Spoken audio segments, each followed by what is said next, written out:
Lotus reality and agro farming వారు premium farm land projects మన పొలం ఫేజ్ 1, 2 మరియు 3 కంప్లీట్ చేసుకొని మన పొలం phase 4 Wasar village at Narayana Khed లో ఆగస్టు 15 ఇండిపెండెన్స్ డే రోజు గ్రాండ్ లాంచ్ చేయడం జరుగుతోంది. లాంచింగ్ మరియు ఇండిపెండెన్స్ డే సందర్భంగా 5 గుంటాస్ ల్యాండ్ అవుట్ రేట్ లో బుక్ చేసుకున్న వారికి ₹1,50,000 డిస్కౌంట్ తో పాటు 2 గ్రాముల గోల్డ్ ఫ్రీగా ఇస్తున్నారు. పూర్తి వివరాలకు సంప్రదించండి. నమస్తే. శ్రీ గురుభ్యో నమః. శ్రీమాత్రే నమః. ఆదిత్యాయ చ సోమాయ మంగళాయ బుధాయ చ గురు శుక్ర శనిభ్యే రాహవే కేతవే నమః. జపాకుసుమ సంకాశం కాశ్యపేయం మహాధృతిం తమోరిం సర్వపాపగ్నం ప్రణతోస్మి దివాకరం. ప్రతి మాసంలో చెప్పుకునేటువంటి గోచార ఫలితాలు ఈ ఆగస్టు మాసానికి అంటే ఆగస్టు నెలలో 2024 గాను గోచార ఫలితాలు ఎలా ఉన్నాయి అన్నది తెలుసుకోవడం కోసం ముందుగా గోచారంలో ప్రస్తుతం గ్రహస్థితి ఎలా ఉంది, ఏ ఏ గ్రహాలు ఎక్కడెక్కడ ఉన్నాయి, ఈ సంగతి కనుక మనం చూసినట్టయితే వృషభ రాశిలో గురువు మరియు కుజుడు ఇద్దరూ కూడా అక్కడే ఉన్నారు. అయితే కుజుడు 27న మిథునంలోకి వెళ్తాడు. ఇక కర్కాటకంలో రవి ఉన్నాడు. ఈ కర్కాటకంలో ఉన్నటువంటి రవి తన స్వస్థానానికి 17వ తారీఖున వెళ్తాడు, అంటే సింహరాశిలోకి వెళ్తాడు. తర్వాత మరి సింహరాశిలో బుధుడు ఉన్నాడు, శుక్రుడు ఉన్నాడు. ఉన్నటువంటి బుధుడు 6వ తారీఖు నుండి వక్రించి వెనక్కి వెళ్ళడం అనేటువంటిది కనిపిస్తుంది. ఇక శుక్రుడు తాను 25వ తారీఖు నుండి కన్యారాశిలోకి ప్రవేశించడం అనేటువంటిది జరుగుతుంది. ఇక కన్యారాశిలో మరి కేతువు ఇప్పటి నుండో ఉంటున్నాడు, 18 మాసాలు అలాగే ఉంటాడు. తర్వాత మరి కుంభరాశిలో వక్రించినటువంటి శని, తర్వాత మీనరాశిలో రాహు. ఇది మనకు గ్రహాలు ఉన్నటువంటి పరిస్థితి. మరి ఇలా గ్రహాలు ఉన్నప్పుడు మరి ఏ ఏ రాశి వారికి ఎలాంటి ఫలితాలు ఉంటాయి?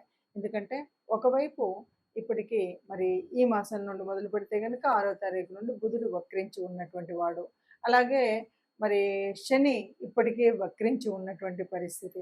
కొంతమందికి ఏళ్ళనాటి శని నడుస్తుంటే కొన్ని రాశుల వారికి, మరికొంతమందికి అర్ధాష్టమ శని నడుస్తూ ఉంటే, ఇలాంటి పరిస్థితుల్లో గురువు కుజుల కలయిక ఒకవైపు, అలాగే మరి ఇప్పుడు మనకు చూస్తున్నటువంటి పరిస్థితుల్లో ఎక్కడైతే వక్రించినటువంటి బుధుడు ఒకవైపు, శని ఒకవైపు, ఇవన్నీ స్థితులు ఉన్నప్పుడు మరి ఈ మాసంలో ఎలా ఉంటుంది? మరి ఈ మాసం ప్రత్యేకత తీసుకున్నట్టయితే ఇంకా ఇదంతా కూడా శ్రావణ మాసంలోకి వస్తుంది. ఆగస్టు అనగానే మనకు మొదటి వారం దాటిందంటే శ్రావణ మాసం. శ్రావణ మాసంలో అంటే ఏదైనా సరే, ఏ గ్రహరీతులు ఎలా ఉన్నా సరే, ఆ మాసానికి సంబంధించినటువంటి అధిదేవతల్ని మనం తలిచినప్పుడు, కొలిచినప్పుడు ఏవైనా అవకతవకలు ఉన్నా, ఏదైనా చిన్న చిన్న తేడాలు ఉన్నా మనం సరి చేసుకోవడానికి ఎప్పటికప్పుడు దేవుడు మన దేవతా రూపాలు మనకు ఆయా పండగల రూపంలో దర్శనమిస్తూనే ఉంటాయి. మరి అలాంటి పరిస్థితులలో ముఖ్యంగా మరి ఆగస్టు మాసంలో 2024 గాను ఒక్కొక్క రాశి వారికి అంటే 12 రాశుల వారికి ఎలాంటి ఫలితాన్ని మనం పొందుతాం అన్నది నెమ్మదిగా చూద్దాం. వృశ్చిక రాశి. వృశ్చిక రాశి వారికి వృశ్చిక రాశి వారి యొక్క చెప్పాలి అంటే అంటే వృశ్చిక రాశి వారి గురించి చెప్పాలంటే వీళ్ళ యొక్క రాష్ట్రాధిపతి కుజుడు మరి ఇప్పుడు ఎక్కడున్నాడు? గురువుతో కలిసి ఉన్నాడు. మరి ఏ ప్లేస్లో ఉన్నాడు? 7వ స్థానంలో ఉన్నాడు. కాబట్టి దీనివల్ల గురువు యొక్క ఆ శుభ కలయిక వల్ల ఉద్యోగ స్థానాల్లో, ఉద్యోగ ప్రయత్నాల్లో చాలా బాగా జరుగుతుంది. ప్రత్యేకించి వృశ్చిక రాశి వారికి చెప్పినప్పుడు ఒకటి విషయం చెప్పాల్సింది ఏంటంటే, బాగా ఆనందపడేటువంటి సమయం ఈ మాసం. ఎందుకు అంటే ఇప్పటి వరకు ఉన్నటువంటి అర్ధాష్టమ శని వల్ల, ఇప్పటి వరకు వచ్చినటువంటి కొన్ని నష్టాల వల్ల ఏది చూసినా నష్టమే తప్ప లాభం లేనటువంటి వీళ్ళకి కొద్దిగా ఊరట అనేటువంటిది కలిగేటువంటి సమయం ఇప్పుడొచ్చింది. ఇప్పుడు చేసేటువంటి ఇన్వెస్ట్‌మెంట్ గానీ, ఇప్పుడు చేసేటువంటి ఏదైనా పెట్టుబడులు గానీ చక్కగా కొంత లాభదాయకంగా ఉంటాయి అని చెప్పొచ్చు. ఏ ఉద్యోగము ప్రయత్నం చేసినా కొద్దిగా అనుకూలంగానే ఉంటుంది. ధన సంబంధమైనటువంటి విషయాలు అంటే చిన్న వ్యాపారం అవ్వచ్చు, ఉద్యోగం అవ్వచ్చు, ఇంకే రకమైనటువంటి పెట్టుబడులు అవ్వచ్చు. ఇవన్నీ గూడా చాలా వరకు అనుకూలంగా ఉంటాయి.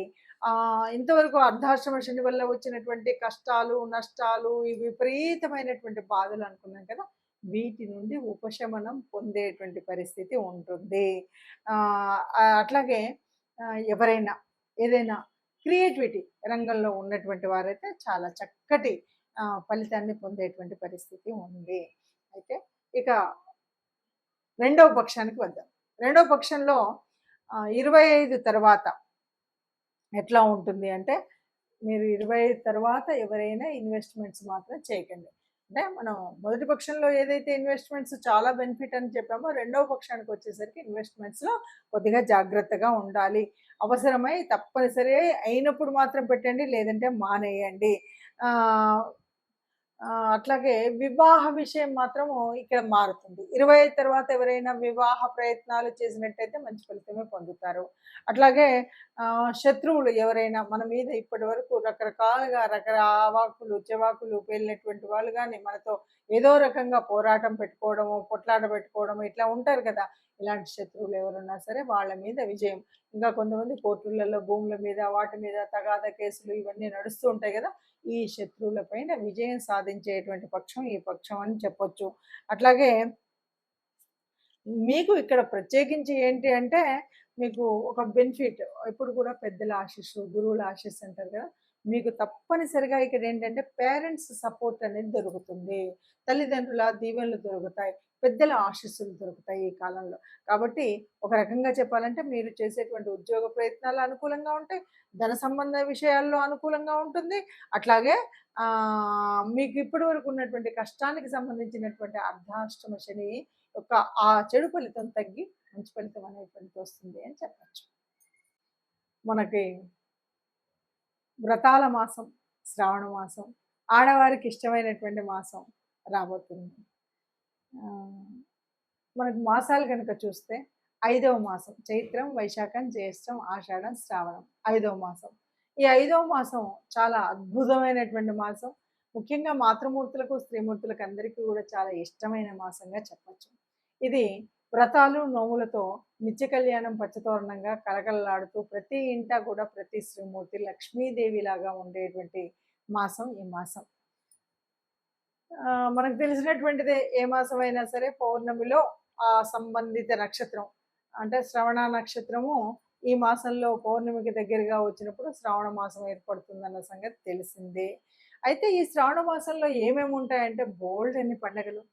శ్రావణ మాసంలో మనం చేసుకునేటువంటి పండగలు అన్నీ చూస్తే పండగల కంటే ముందు మనం ఇంకో ముఖ్యమైనటువంటి మాట చెప్పొచ్చు. శ్రావణ మాసంలో ఆదివారం మనం ఏమైనా చేస్తామా అంటే మీరు ఆలోచించి చూస్తే అందులో దాదాపుగా అన్ని వారాలు కూడా ఏదో ఒక రకమైన వ్రతాన్ని పూజను చేసేటువంటి వారాలే. ఎందుకంటే ఇది శివ కేశవ అభేదాన్ని చెప్తున్నట్టుగా ఉంటుంటాయి.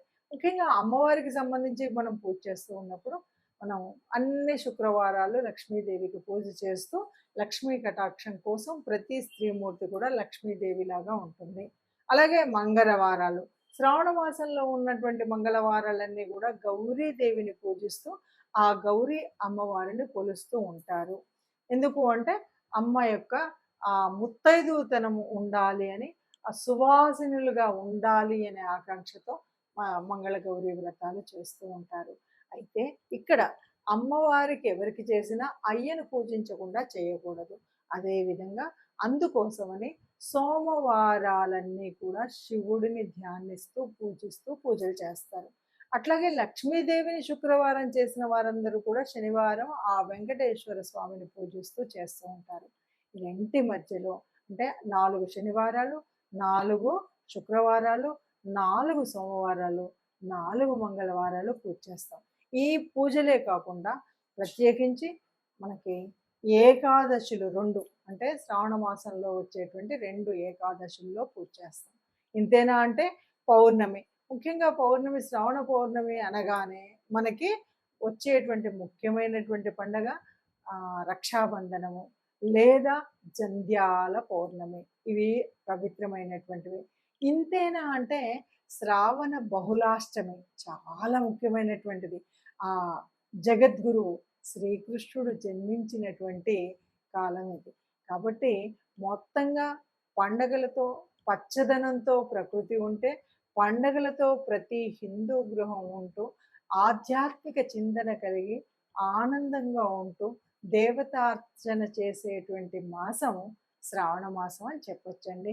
శ్రావణ మాసానికి ఉన్నటువంటి విశిష్టతలో ముఖ్యంగా ఏ స్త్రీ అయినా నవ్వుతూ ఆనందంగా సుఖంగా లక్ష్మీదేవిలాగా ఇంట్లో నడయాడుతున్నప్పుడు అంతకంటే అద్భుతంగా ఆ పాజిటివ్ వైబ్స్ ఇంకెక్కడా ఉండవండి. ఇదండి ఈ వీడియో. నమస్తే.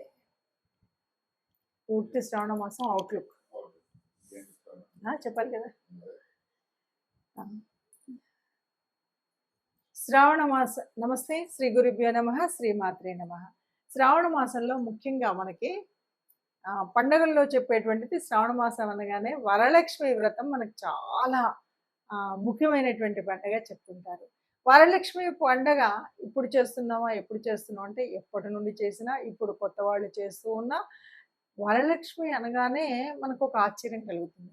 మనకున్నటువంటి అష్టలక్ష్ములు ఉన్నాయి కానీ వరలక్ష్మి అనేటువంటి పేరు ఎక్కడా లేదు కదా అంటే ఇక్కడ ఏంటంటే మనకున్న అష్టలక్ష్ముల అసలు స్వరూపం వరలక్ష్మి. అంటే వరాలను ఇచ్చేటువంటి అమ్మ. అంటే పేరులోనే పెన్నిది ఉందంటారు కదా, అలాగా అమ్మ మనకు వరాలను ఇస్తూ ఉంది. ఎలాంటి వరాలను ఇస్తే, నువ్వు సవ్యమైనటువంటి పద్ధతిలో సవ్యమైన నడతతో ఉంటే నీకు వరాలు వస్తాయి అని మనకు చెప్పడం కోసం ఇక్కడ ఒక కథ కూడా ఉంటుంది. ఎలా ఉంటుంది అంటే మనకి వరలక్ష్మి వ్రతం అప్పుడు మనకి ఆ పేరేంటి నాన్న మర్చిపోయినా,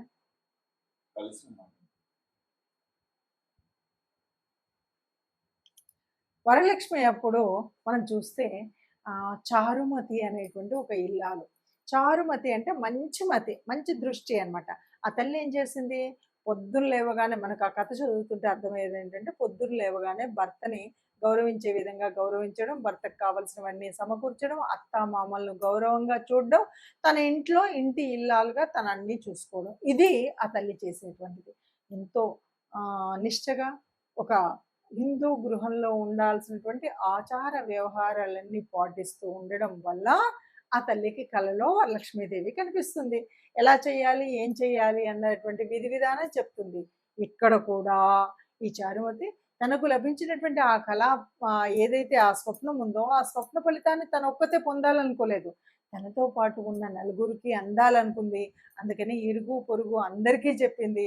అందరూ కలిసి సామూహికంగా వరలక్ష్మి వ్రతాన్ని చేయడానికి అమ్మ కలలో ఎలా చెప్పిందో అలాగా గోమయం తెచ్చారు, చక్కగా అలిగారు, చక్కగా పీట వేశారు, కలశాన్ని పెట్టారు, వరలక్ష్మి అమ్మని పెట్టారు, చక్కగా కొలిచారు, కీర్తనలు పాడారు, పూజ చేసిన తర్వాత భజనలు చేశారు, చక్కగా ప్రదక్షిణలు చేశారు.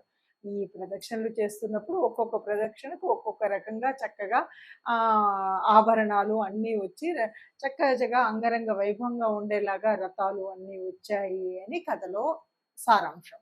ఇక్కడ అర్థం ఏంటి అంటే ఏ స్త్రీమూర్తి అయినా కూడా చక్కగా తన యొక్క బాధ్యతను సరిగ్గా నిర్వహిస్తే, బాధ్యత అంటే నేను ఒక జాబ్ హోల్డర్ అండి నాకెక్కడ సమయం అనేటువంటిది కాకుండా, ముందుగా నువ్వు ఒక ఇంటి ఇల్లాలు, నువ్వు ఒక భర్తకు భార్యవు, ఇంట్లో ఉన్న పెద్దలైనటువంటి అత్త మామళ్లకు నువ్వు కోడలివి.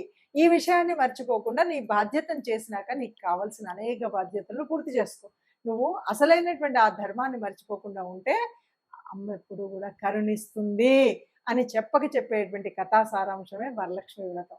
అందుకని అందరం కూడా ఇప్పుడు చాలామంది వరలక్ష్మి వ్రతం చేసుకున్నామంటే నేను కొత్త చీర కొనుక్కున్నానా, కొత్త రూపు కొనుక్కున్నానా అనేటువంటి ఒక సిద్ధాంతమే కాకుండా దానికి ముందు తల్లి ఏం చేసిందో అనేటువంటి ఈ కథా సారాంశాన్ని చదివి మనం ఒక ఇంట్లో ఎలా ఉండాలి, ఎలా ఉంటే అమ్మ యొక్క కటాక్షం మనకు అందుతుంది అని చూసి శుచిగా శుభ్రంగా అందరితో కలిసి వరలక్ష్మి వ్రతం చేసుకుందాం. హైందవ సంప్రదాయాన్ని కాపాడుదాం. ఇందులో ఉన్నటువంటి అంతర్లీనంగా దాగి ఉన్నటువంటి సూక్తులను కూడా మనం పాటిద్దాం. నమస్తే. నెక్స్ట్ వరలక్ష్మి వ్రతం అయిపోయింది. తర్వాత వరలక్ష్మి వ్రతం తర్వాత శ్రావణ మాసంలో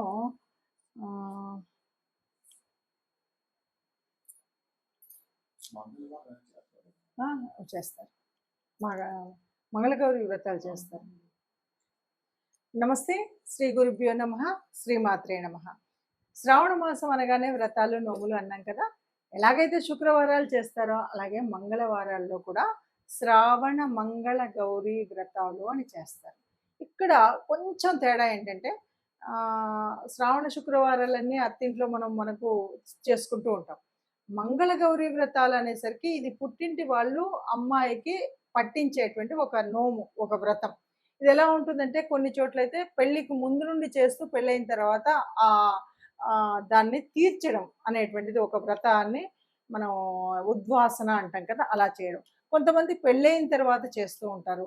ఇది 5 మంగళవారాల, 5 సంవత్సరాల, 11 సంవత్సరాల, 9 సంవత్సరాల వారి ఇంటి ఆచార వ్యవహారాన్ని బట్టి ఉంటుంది.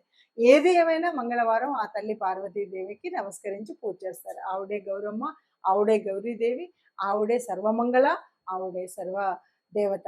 ఆ తల్లికి ఎందుకు పూజ చేస్తారు ఏమిటి అంటే, తల్లి నువ్వు ఇచ్చినటువంటి ఈ సువాసిని తత్వం ఏదైతే ఉందో అది చల్లగా కాపాడు. సర్వమంగళ మాంగళ్యే అని మనం ఎందుకంటాము అంటే, ఆ తల్లి శివే సర్వార్థ సాధకే కదా. ఆ అమ్మ శివుడి ఇల్లాలు కాబట్టి ఆ తల్లి తన మాంగళ్యాన్ని కూడా ఒకసారి పణం పెట్టింది అంటారు. ఎందుకంటే అంతకుముందు ఆ తల్లి వివాహిత కావడం కోసం, శివుణ్ణి వివాహం చేసుకోవడం కోసం కొన్ని వేల సంవత్సరాలు తపస్సు చేసుకొని పొందినటువంటి ఆ మంగళ్యాన్ని లోక కళ్యాణం కోసం ఎప్పుడైతే సంద్రం నుండి పాల సముద్రం చిలికేటప్పుడు ఆలాహలం వచ్చిందో అప్పుడు ఆ పరమాత్మని ఆలాహలాన్ని మింగమని తాను కోరింది. మింగడివాడు విభుడని, మింగడిది గరళమని, అంటే ఆ విషయం అని తెలిసి కూడా తల్లి మింగమన్నదంట. తన మాంగళ్యాన్ని ఎంత గొప్పగా మదిలో నమ్మిందో అంటాడు మరి పోతన గారు. అంటే అంత అద్భుతం. తన లోక కళ్యాణం కోసం, తన బిడ్డలు సుఖంగా ఉండాలి అంటే నా శివుడికి ఏమీ కాదు, ఎందుకంటే నా మంగళ్యపు యొక్క గట్టితనం అంతది అని. అందువల్లే ఇప్పటికీ ఎప్పటికి కూడా మనం ఒక వివాహం చేసే ముందు గౌరీ పూజ చేయిస్తారంటే ఇప్పటిలాగా ఫోటోలకు పోజ్ ఇచ్చుతూ గౌరీ పూజలో నేను ఎంత అందంగా ఉన్నాను, ఎన్ని రకాల బొట్లు పెట్టి ఎన్ని రకాల దిక్కులు చూశాను అన్నది కాకుండా చక్కగా నిండుగా వివాహానికి తన కళ్యాణం ఆ పందిరిలోకి వెళ్లే ముందు చక్కగా ఒక్కొక్క అక్షతను నెమ్మదిగా వేస్తూ ఆ మాంగళ్యను, ఆ సర్వమంగళ మాంగళ్యను కొలుస్తూ ఉండి, తల్లి గౌరీదేవి నిన్ను నువ్వే కాపాడాలి, నేను జీవితకాలం